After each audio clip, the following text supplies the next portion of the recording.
Hi, this short video is going to give you some really important information that you'll need to know about sitting your exams at Royal Holloway. As well as watching this video, you need to make sure that you read the instructions to candidates, which can be found on our website. Before the exam period starts, you must make sure you've checked your timetable carefully. Have you got the day, time and venue right? Don't assume your exam is always in the same place as somebody else on your course, as many of them are split across different sites. And if you're not sure where one of the exam venues is, you can check our map, which is available on our website.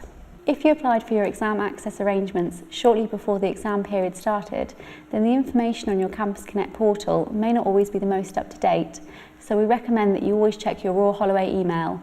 And if you're not sure, come and see us at the Student Services Centre in the Windsor Building. You should arrive for your exam no later than 20 minutes before it's due to start. This gives you enough time to read the instructions on the door, check your seat number, and make sure that you don't have anything on you that you're not supposed to have. If you're late for your exam, you won't be given extra time to make up for it. And if you're more than 30 minutes late, the examiner can refuse to mark your paper, but you won't be prevented from sitting the exam. As soon as you enter the exam venue, remember, you are subject to exam conditions, so no talking. Make sure you always listen carefully to the invigilator, and all coats, bags, hats and scarves must be left at the side of the room. Now, here are some things that you are allowed to have on you during your exam. A clear drinks bottle, label removed please, a small amount of sweets, a small piece of paper with your candidate number written on, your college card or another form of photo ID, such as a driving licence or passport, a clear pencil case or a calculator, but only if it says you're allowed to use one during your exam. It must be the correct make and model, and it must be correctly labelled up by your department. This is something you need to get sorted before the exam period starts. Now, here's some things that you're not allowed to have on you during your exam.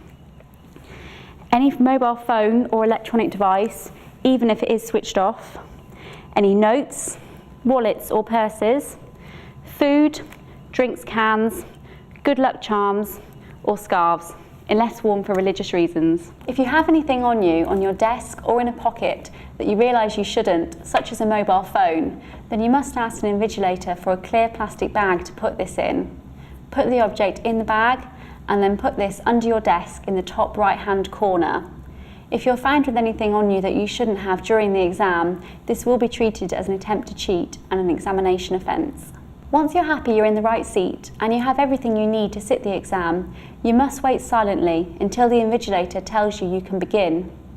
Do not write anything on the answer booklet or turn over your question paper until told to do so. Once the exam's started, you'll notice the invigilator walking along the desks and checking the ID.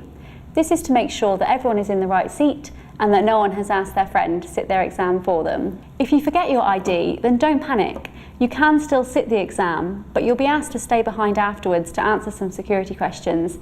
This takes time and is probably the last thing you want to do after an exam, so the best thing to do is not forget your ID. If your college card is worn and the picture is not very clear, then take it to Student Services before the day of your exam and they'll give you a free replacement. If you need to speak to an invigilator for any reason during the exam, then you must raise your hand and wait for them to come over to your desk.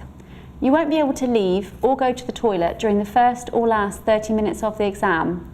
And if you do decide to leave before the exam's finished, then remember you won't be allowed to re-enter the venue, even if you do remember the answer to a question, so make sure you're definitely finished before leaving. At the end of the exam, you'll be given time to complete the information on the front page of the answer booklet. Make sure you don't put your name anywhere on here, as the marking is anonymous. That's why we give you a candidate number.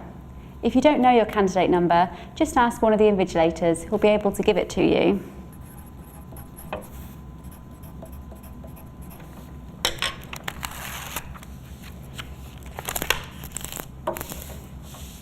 Once this is done, you need to wait silently for the invigilator to collect your papers before they will let you leave row by row.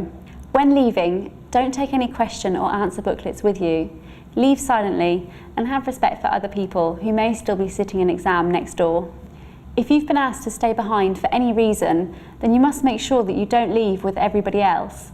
To do so will be treated as an exam offence. Now you have an idea of what it will be like sitting an exam at Royal Holloway, but you must make sure you still remember to read the instructions to candidates. And if you're not sure of anything, come and ask us at the Student Services Centre and a member of staff will be happy to help. Good luck.